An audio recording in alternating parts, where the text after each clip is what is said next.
Oi, segunda aula de segmentação de mercado. Hoje a gente vai falar sobre as bases da segmentação, que é como você conhece o teu público, né? Como é que você separa esse teu grande público com características múltiplas em pequenos grupos ou grupos menores, né? Porque quando a gente fala em segmentação, a impressão que dá é que você vai trabalhar grupos muito pequenos de consumidores, mas não. Muitas vezes o teu segmento ele continua sendo gigantesco, né? Você divide uma parcela gigante de clientes em características menores, mas continua sendo um segmento gigantesco, né? Então, como chegar a você estabelecer um perfil do teu público-alvo de uma maneira muito assertiva em diferentes níveis, né? Não apenas em apenas uma visão de segmentação, mas em todas as visões possíveis, para que esse teu público-alvo seja mais rico no sentido das características que você vai ter desse público-alvo e da visão de necessidades e desejos dele, né? Então, hoje a gente vai trabalhar essa questão das bases da segmentação. Elas são quatro, né? Geográfica, demográfica, psicográfica e comportamental. Eu vou te explicar detalhadamente cada uma delas e depois vocês têm a teoria toda que está lá no gerenciador já há mais de uma semana. Vocês podem olhar, consultar e tirarem as dúvidas na nossa próxima aula online, tá ok? Vamos lá então? E aí a gente pode fazer essa separação através dessas quatro bases: a demográfica, a psicográfica, a geográfica e a comportamental, né? Dentro delas tem algumas subdivisões, mas de base, né? São essas quatro aí que servem para essa segmentação de mercado, né? A primeira delas é a geográfica, que você divide o teu público conforme a região onde ele mora, né? Então, eu atendo a região do sul do país, eu atendo a região oeste do Paraná, eu atendo Medianeira, ou eu atendo o bairro Itaipu, ou o bairro centro, né? Ou eu atendo só os mini mercados de toda a região oeste do Paraná. Então, assim, qual é a região geográfica onde o teu público está, né? Essa é a primeira segmentação. Você divide de acordo com onde o seu público mora. Então, por exemplo, você tem uma padaria num bairro da cidade. A tua segmentação, ela é geográfica, porque você vai atender o pessoal do teu bairro. Dificilmente alguém lá do centro ou de outro bairro vai se deslocar da região onde ele mora para comprar na sua padaria. A não ser que você tenha um diferencial enorme, que você produza o melhor pão da região, o melhor pão da cidade, ou você tem os melhores doces e bolos, ou o melhor café, que faça com que as pessoas se desloquem. Mas se você tiver uma padaria tradicional, como é a convencional, como são as outras padarias, muito provavelmente a sua segmentação será geográfica, quer dizer, é pelo, pela proximidade de moradia do teu público. Então, quem vai comprar de você é o teu bairro e talvez os bairros mais próximos ali, e não mais do que isso, porque a tua segmentação é geográfica. Quando você usa segmentação demográfica, você já começa a ter um entendimento um pouco melhor de quem é o teu público, né? Quais são as características desse público. Aí você pega e divide o teu público por sexo, né? Por idade, pelo tamanho da família dele, pela renda, pela ocupação. Então, toda a divisão demográfica, ela é pelas características do teu consumidor, né? Não sei se vocês, até esse ano ia ocorrer e acabou sendo cancelada por causa da Covid, já foi transferido para 2021. Nós íamos ter o censo demográfico, que acontece no Brasil de 10 em 10 anos, justamente para que se conheça essas características da população, né? Qual é a idade média, qual é o sexo da população, se tem mais homens, mais mulheres, né? O tamanho da família, quantos filhos, se é marido e esposa um filho, marido e esposa dois filhos, ou se não tem filhos, qual é a opção por esse caminho, né? qual é a renda, quem é que trabalha, quem não trabalha, quem ganha quanto, quem é que manda nas decisões de compra, o que é que tem dentro de casa, quantas geladeiras, quantos computadores, quantas televisões, quantos celulares, né? Então, hoje no Brasil, por exemplo, você tem muito mais famílias em que as mulheres é que detêm toda a responsabilidade sobre essa família do que famílias onde os homens têm essa responsabilidade, né? E você tem um grande grupo em que essa responsabilidade é dividida. Por que o censo demográfico capta isso? Por causa dessas bases de segmentação demográfica, né? Da mesma forma que o governo pega essas informações para desenvolver políticas públicas voltadas para a população, nós podemos pegar essas informações para conhecer o nosso público. Então, através das informações demográficas, eu sei, por exemplo, quantos homens e quantas mulheres têm medianeira, quantos são crianças, quantos são adolescentes, quantos são jovens, quantos são adultos, quantos estão na melhor idade. Eu sei qual é a longevidade dos habitantes de Medianeira. Eu sei qual é o tamanho médio das famílias para eu entender como que isso se posiciona em termos de consumo. Se eu tenho famílias numerosas, é um comportamento de consumo. Se eu tenho famílias com poucos filhos ou nenhum, é outro comportamento de consumo, né? A questão da renda, por que é importante eu saber isso? Porque eu vou direcionar o meu tipo de produto e o preço e a comunicação direcionada a quanto uma família fatura em média, né? Então, se, por exemplo, em Medianeira, o censo diz que a grande maioria das pessoas é classe B-, C e D, não adianta eu, por exemplo, lançar na cidade uma loja que venda só produtos para classe A, porque eu vou perder a grande maioria de público. Ou eu vou saber que se eu lanço uma loja para classe A, eu vou ter poucos clientes e esses clientes têm que me dar retorno para que a minha loja tenha lucro, né? Ao passo que se eu lançar uma loja voltada para o público B, C e D, eu vou ter muito mais clientes e muito mais possibilidades de sucesso, né? Então, a divisão demográfica é em relação às características da minha população. Como é que eu divido ela em termos dessas características?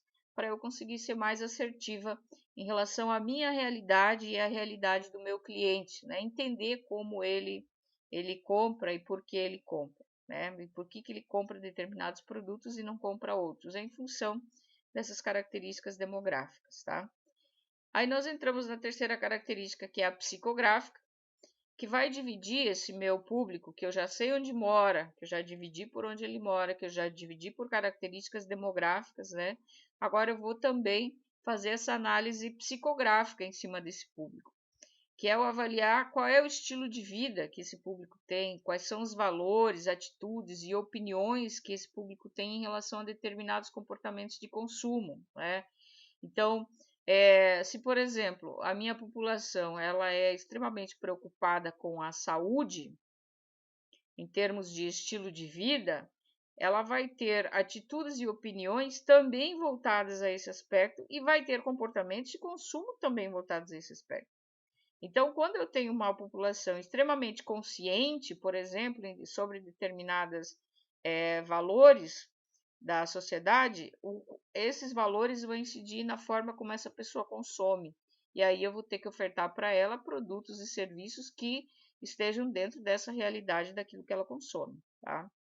Aí o quarto, né, é o comportamental, dentro das bases de segmentação. Então eu já avaliei geograficamente, demograficamente, psicograficamente, agora eu vou fazer análise comportamental em cima deste mesmo público, né? O que é essa análise comportamental? Atitudes em relação ao uso de determinados produtos, né? A ocasião de compra, os benefícios de determinados produtos e a utilização desse produto. Então,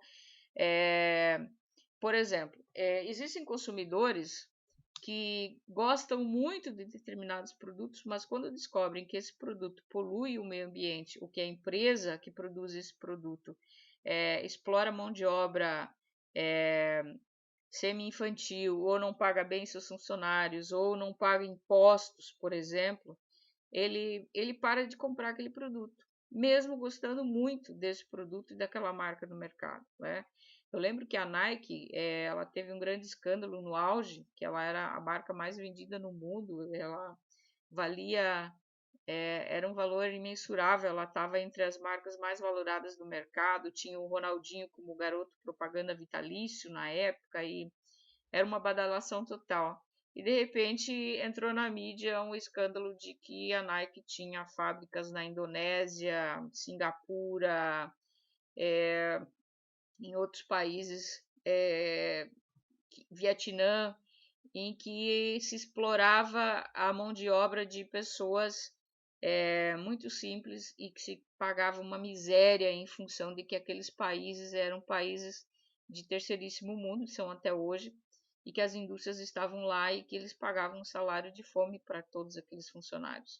Isso vazou no mundo e a Nike perdeu aí uma grande quantidade de fãs da marca, não eram nem consumidores, eram fãs, pessoas que, além de consumir, falavam muito bem e eram assim defensores da marca de uma forma extrema. Quando isso aconteceu, em função dessa atitude comportamental, né, que esse consumidor tem, ele simplesmente deixou de consumir aquela marca. Não deixou de gostar, mas deixou de consumir em função de que não concorda com a forma como aquele produto é produzido ou pelo jeito com que aquele produto ganha seu lucro, né?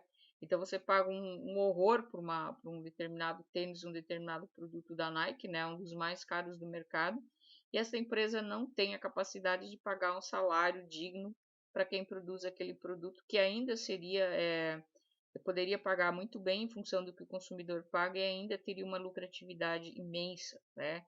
Então essa disparidade está aí dentro dessa análise comportamental, né? O que é que esse consumidor considera relevante ou não dentro desse processo, né? O comportamental também está na questão da ocasião de compra. Então, esse meu cliente ele compra uma vez por mês, ele compra de 15 em 15 dias, ele vai na loja todo dia. Como é o comportamento de compra em termos de ocasião, né? Entra também dentro desse aspecto comportamental. Vocês têm aí na teorização dessa matéria bem explicadinha essas bases da segmentação.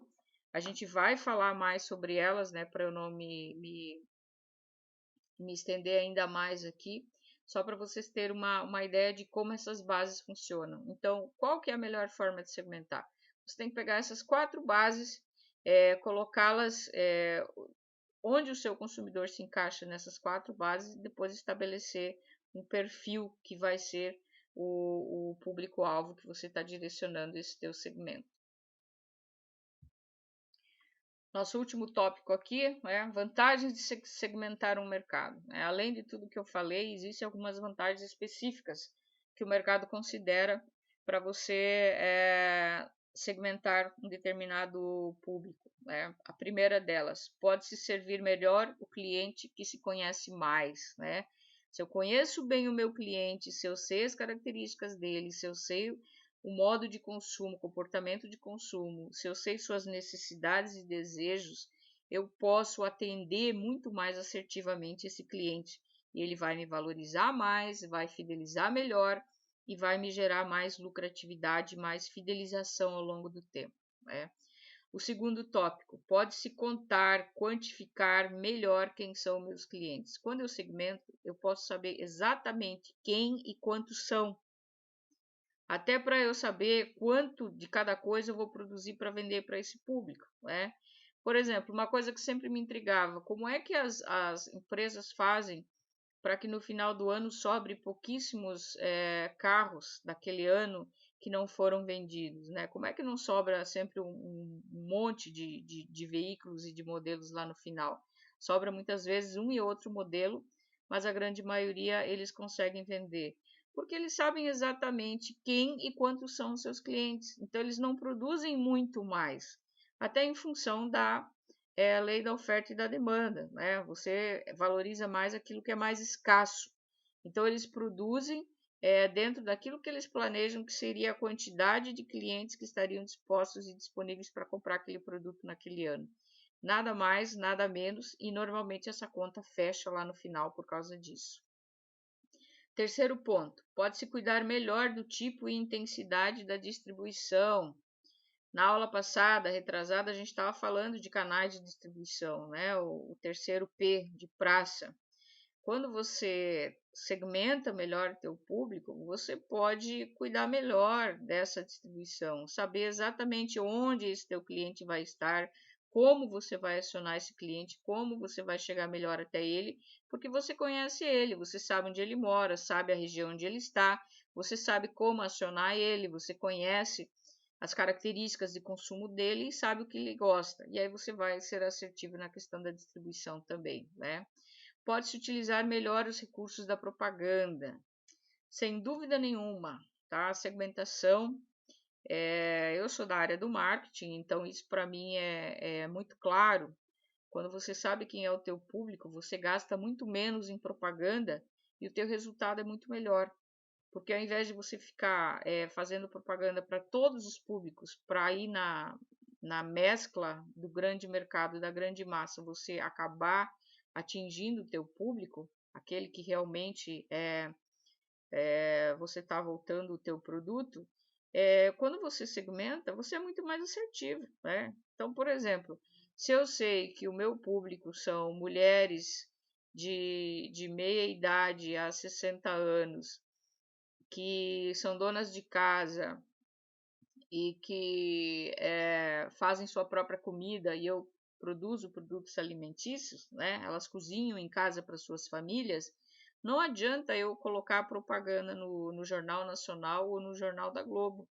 Pode até ser mais barato lá no Jornal da Globo, ou o contrário, né? O Jornal Nacional e o Jornal da Globo é bem mais caro, mas se eu pegar a Ana Maria Braga, das 9 às 10 da manhã, e o programa Encontro da Fátima Bernardes até o meio-dia, que é 4 vezes mais barato do que um jornal nacional, no mínimo, eu vou atingir o meu público. Por quê? Porque essas mulheres estão em casa de manhã, cuidando da casa, assistindo televisão e fazendo almoço com a TV ligada, né? Então, elas assistem esses horários. Então, quando eu sei quem é o meu público, eu vou fazer propaganda para naquelas mídias em que o meu público vai assistir no horário que aquele público está assistindo. Compreendem a assertividade nesse aspecto? Então, fica muito mais barato eu fazer mídia e comunicação, propaganda, quando eu sei para quem eu estou fazendo, né? Eu faço especificamente para aquele público, né? Se eu estou falando com jovens, eu não uso mais a televisão, eu vou usar a internet, eu vou usar redes sociais, e aí eu vou gastar isso aqui da minha verbinha, né, daquilo que eu tinha pensado inicialmente, se eu tivesse que fazer TV, outdoor, rádio ou qualquer outras mídias para atingir o meu público jovem misturado dentro dos outros públicos que não são do meu interesse, mas que acabariam sendo atingidos, mas que não são do meu interesse, então isso aí seria dinheiro jogado fora. A quinta, né, pode-se pesquisar melhor, né? Se eu sei quem é o meu público, eu vou lá no meu público e faço a pergunta para ele. Não fico perguntando para todo mundo para indiretamente ter uma resposta, né? Eu sou mais assertiva nesse aspecto.